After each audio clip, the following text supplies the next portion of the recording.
ఓం నమో నారాయణాయ శ్రీమతే రామానుజాయ నమః. శ్రీమన్నారాయణ చరణం శరణం ప్రపద్యే. అందరికీ నమస్కారం అండి. పరమ పవిత్రమైన ఈ కార్తీక మాసంలో చక్కగా ఈరోజు మనకు ఏకాదశి, రేపు ద్వాదశి ఉంది. అయితే ద్వాదశి పారణ మహత్యాన్ని మనం తెలుసుకుంటున్నాం గత 2-3 అధ్యాయాల నుండి ఈ కార్తీక పురాణంలో. అయితే అత్రి మహర్షి అగస్త్య మునికి చెప్పిన విధానాన్ని వశిష్ఠ మహర్షి జనక మహారాజుకు తెలియజేస్తూ ఉన్నాడు అని మనం తెలుసుకుంటూ ఉన్నాము.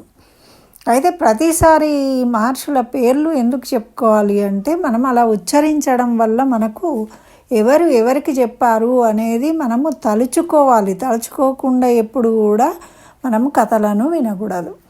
ఆ విధంగా అందుకోసము వాళ్ళకి ఒకసారి తలుచుకొని ఆ విధంగా నమస్కరించుకొని మనము కథను ప్రారంభించుకోవాలి. అందుకని తప్పకుండా అందరూ మనసులో ఆ పేరును స్మరించుకొని నమస్కరించుకోండి.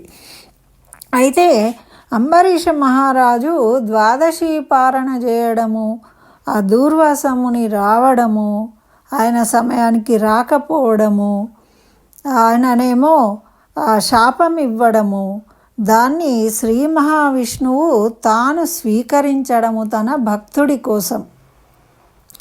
మరి తన భక్తుడిని కాపాడడం కోసము సుదర్శన ఆయుధాన్ని పంపించడం. ఇప్పుడు సుదర్శనుడు ఆ దూర్వాసముని వెంటాడుతూ ఉన్నప్పుడు ఆ శ్రీమన్నారాయణుడు ఏం చెప్తాడు అంటే, నాది పరాధీనము, ఇప్పుడు అంబరీష మహారాజు కోసం నేను దాన్ని నియోగించాను కాబట్టి అది అతని ఆధీనంలో ఉంది, నిన్ను నేను రక్షించలేను, నువ్వు అంబరీష దగ్గరికే వెళ్ళాలి అని చెప్తే, అప్పుడు అంబరీష మహారాజు దగ్గరికి దూర్వాసముని రావడము, శరణు వేడడము జరిగిపోయింది. అయితే ఆ సుదర్శన ఆళ్వార్ని అంబరీష మహారాజు స్తుతిస్తాడు. నువ్వు చాలా శక్తిమంతుడివి కాబట్టి నువ్వు ఈ మునిని రక్షించు అని. అయితే దానికి, నువ్వు ఇంత మంచివాడివై ఉన్నప్పటికీ కూడా నువ్వు బ్రాహ్మడివి అని నేను వెనుక ముందు చూసుకొని నేను నిన్నేమీ చేయట్లేదు అంటూ ఆ సుదర్శనుడు కూడా చెప్తూ ఉంటాడు. తర్వాత మరి ఏం జరిగింది అనేది మనము ఈ 26వ అధ్యాయంలో తెలుసుకుందాం. ఈ 26వ అధ్యాయంలో అంబరీష మహారాజుకు మరియు సుదర్శనుడికి కొంత సంభాషణ జరిగిన తర్వాత మనకి ద్వాదశి పారణ ఏ విధంగా చేసుకున్నాడు ఆ అంబరీష మహారాజు అనేది మనము ఈ అధ్యాయంలో తెలుసుకుందాం. అయితే అంబరీషుడు చక్రాన్ని అంటే ఆ విష్ణు సుదర్శన చక్రాన్ని చూసి, విష్ణు భగవానికి ప్రియమైన ఓ సుదర్శనమా, ఆగు, నేను నీకు నమస్కరిస్తున్నాను. ఈతడు వేదం చదువుకున్నవాడు, ఈ దూర్వాసముని, అందుచేత సంతోషంతో కాపాడు, ఇతన్ని చంపడం న్యాయం కాదు అని చెప్తూ ఉన్నాడు. ఒకవేళ చంపాలి అని నువ్వు కనుక నిర్ణయించుకున్నట్టయితే ఈతని ప్రాణాలకు బదులు నా ప్రాణాలు ఇస్తాను, బ్రాహ్మణ వధ మాను. కాకపోయినట్లయితే అట్లా కూడా వినకుంటే ఒకవేళ నాతో యుద్ధానికి సిద్ధపడు. నీవు శత్రువులకు లొంగని భగవంతుని ఆయుధానివి అయినప్పటికీ, నీవు నాకు దైవం అయినప్పటికీ నీతో నేను యుద్ధం చేస్తాను. ఎందుకు అంటే ఈ బ్రాహ్మడైన దూర్వాసముని రక్షించడం కోసం. శరణు వేడిన వారిని క్షత్రియుడు రక్షించాలి. క్షత్రియుడు ఒకరిని యాచించకూడదు అని బ్రహ్మ వివరించిండు. మరి అయినప్పటికీ నేను జగడం ఎందుకు అని నిన్ను యాచిస్తూ ఉన్నాను, ఇతన్ని వధించవద్దు అని. నీవు సకల దేవతలకు జయింపరాని వాడివి, నీ బలం నాకు తెలుసు, అయినప్పటికీ నా బాహుబలం నిన్ను యుద్ధానికి పిలుస్తుంది. ఎందుకు అంటే శ్రీమన్నారాయణుడాదిగా గల వేల్పులందరూ మన ఇద్దరి యుద్ధాన్ని చూస్తారు. నేను నిన్ను కిందికి దోచిన వెంటనే మునీంద్రుని వదులుతావు? నీకు ప్రాణాల మీద ఆశ ఉంటే, విష్ణు భగవానుని చేతి అంది ఇంకా కొంత కాలం ఉండాలనుకుంటే నన్ను శరణుజొచ్చిన మునీంద్రుణ్ణి వదులుకో అని అంబరీష మహారాజు అంటూ ఉన్నాడనమాట. ఈ మాటలకు సుదర్శనం ఎంతో సంతోషించినప్పటికీ అతని యొక్క భక్తి తత్పరత ఎటువంటిది తెలుసుకోవాలి అని పరీక్షిస్తున్నాడనమాట. ఆ సుదర్శనుడు అంబరీష మహారాజు యొక్క ఉద్దేశ్యం ఏమిటి అనేది పరీక్షించడానికి కోపాన్ని నటిస్తూ ఆ సుదర్శనుడు ఏమంటున్నాడంటే, ఓ అంబరీష, నేను మధుకైటబులను చంపడానికి సాధ్యం కాని రాక్షసులను ఎందన్నో చంపాను నేను. మరి నేను బ్రహ్మ శంకర్ల తేజస్సు ధరించాను, ఇతరులు నన్ను కన్నెత్తి కూడా చూడలేరు. మరి బలవంతుడైన పగవారితో సంధి చేసుకోవడం మంచిది. నీవు మూర్ఖత్వంతో మంచి చెడ్డలు ఆలోచించకుండా పోరుకు సమగడుతూ ఉన్నావు. నీవు హరిభక్తుడవని నీకు ఇన్ని మాటలకు నేను ఇంతవరకు సహిస్తూ ఉన్నా, అనవసరంగా ప్రాణాలు పోగొట్టుకోకు అని చెప్తూ ఉన్నాడనమాట. అంటే అప్పుడు ఈ అంబరీష మహారాజు కూడా ఏమంటూ ఉన్నాడంటే, ఓ సుదర్శనమా, నా దేవుని సమాధానాన్ని విను. ఇంతవరకు నిన్ను వేడుకున్నాను, లేకపోతే నా బాణాలతో ఎప్పుడో నిన్ను ముక్కలు చేసేవాడిని. క్షత్రియుల ధర్మం ఏమిటో తెలుసుకోకుండా మాట్లాడుతున్నావు.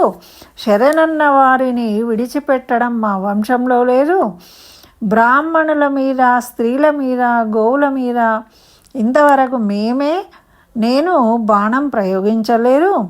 నీవు నాకు దైవంతో సమానం, అందుచేత ఇంతవరకు సహించాను.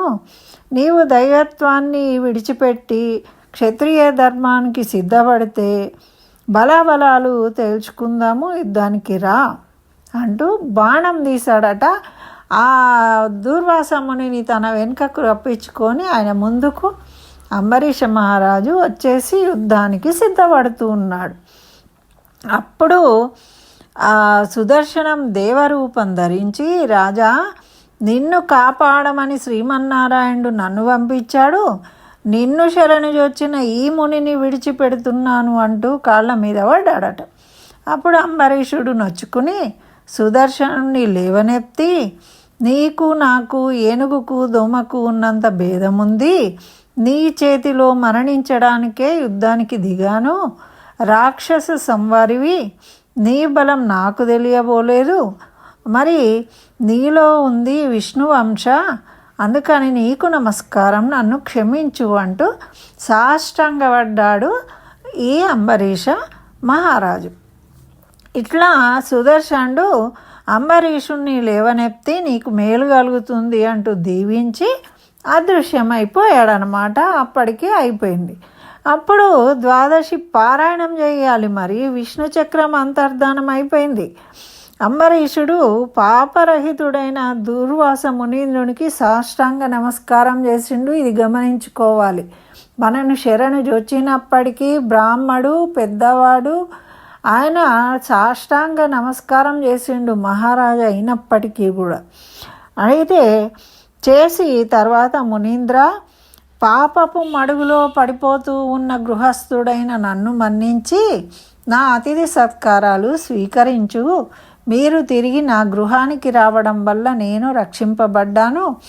నన్ను కాపాడడానికి వచ్చారే కానీ వేరు కాదు. ప్రపంచాన్నంతటినీ మీరు వెరిపించే తమకు భయం ఉంటుందా? అసలు భయం అనే నెపంతో నన్ను కాపాడడానికి మరల మా ఇంటికి వచ్చారు, మరల దర్శనమిచ్చి ప్రాణదానం చేశారంటూ అంబరీషుని దూర్వాస మునీంద్రుడు కవగిలించుకున్నాడు. ఆయన చూడండి, బ్రాహ్మడు తెలివిలేక వచ్చావు, నువ్వు నన్ను తిట్టావు, ఇట్లా అంటం లేదు, నువ్వు నన్ను కాపాడడం కోసం వచ్చావు మా ఇంటికి అని అనని గౌరవిస్తూ ఉన్నాడు. అది మనం తెలుసుకోవాల్సింది ఈ కథ నుండి. మరి కేవలం వినడం కాదు, ఈ వింటూ వింటూ వింటూ మనం మారాలి. ఓ రాజా, ప్రాణదాత తండ్రి అనబడతాడు. నీవు నా ప్రాణాలు రక్షించావు కాబట్టి నీవు నాకు తండ్రి లాంటి వాడివి. నేను నీకు నమస్కరించినట్లయితే నీకు కష్టాలు ప్రాప్తిస్తాయి కాబట్టి నమస్కరించకూడదు. నిన్ను శ్రమ పెట్టినందుకు తగిన ఫలితం అనుభవించాను.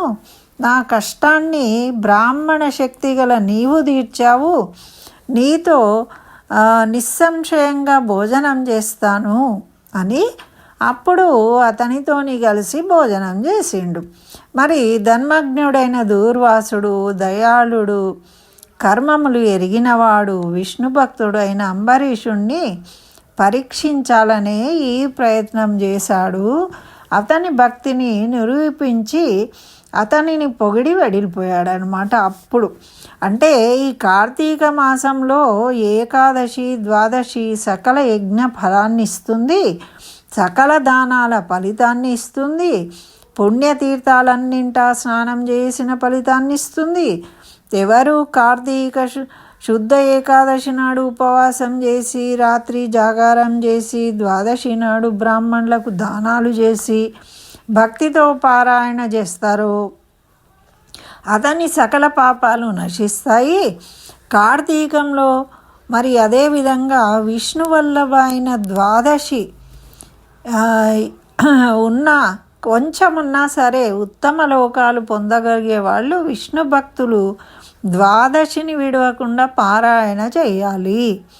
కార్తీక శుద్ధ ద్వాదశి నాడు అదేవిధంగా కార్తీక బహుళ ద్వాదశి నాడు చేసిన దానము పారాయణ మహాఫలం ఇస్తుంది.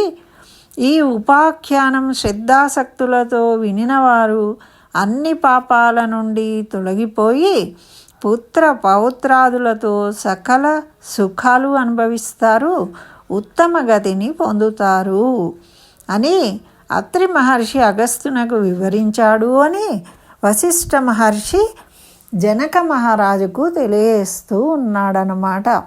ఇదండి ద్వాదశ పారాయణ మహిమ.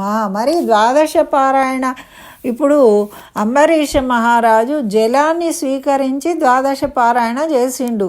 పొద్దున్నే 6ంటికి ఉందండి, ద్వాదశి అయిపోతుంది, ఏం చేయాలి, వంటలు చేసుకోలేము అన్నవాళ్ళు చక్కగా భగవంతుణ్ణి సేవించుకొని తీర్థాన్ని తీసుకున్నట్టు జలం తీసుకున్నా కానీ మనము ద్వాదశి పారాయణ సంపూర్ణంగా చేసినట్టే అవుతుంది. ఇవి మనం గుర్తుపెట్టుకోవాల్సిన విషయాలు. ఆ రోజు మనను ఎవరైనా నిందించినా కూడా వాళ్ళను నిందించకూడదు, గౌరవించాలి, చక్కగా సత్కరించాలి. దానివల్ల మనకు మేలు జరుగుతుంది. ఎప్పుడు భగవంతుడు భక్తుల పట్ల ఉంటాడు అని ఇంకొకసారి ఈ కథ ద్వారా మనము తెలుసుకుంటూ ఉన్నాము. ఇవన్నీ కూడా మనము మన జీవితంలో కూడా ఎదురయ్యే సమస్యలే ఇవన్నీ. ఇక్కడ ముని ఉండొచ్చు, రాజు ఉండొచ్చు, కానీ మన ఇంట్లో కూడా ఇలాంటివి జరుగుతూ ఉంటాయి. అప్పుడు మనము ఏ విధంగా మన నడవడికను మార్చుకోవాలి అనేది కూడా మనము గ్రహించాలి ఈ పురాణాల ద్వారా. మరి ఇదండి మనకు 26వ అధ్యాయము కార్తీక పురాణంలో. ఎందుకు ఈరోజే నేను పెడుతూ ఉన్నాను అంటే ఈరోజు వినండి, రేపు వినండి. 2 సార్లు వినడం వల్ల దీని ఫలితాన్ని మీరు చక్కగా సంపూర్ణంగా పొందుతారు. స్వస్తి. జై శ్రీమన్నారాయణ. సర్వం శ్రీకృష్ణ చరణారవిందార్పణమస్తు.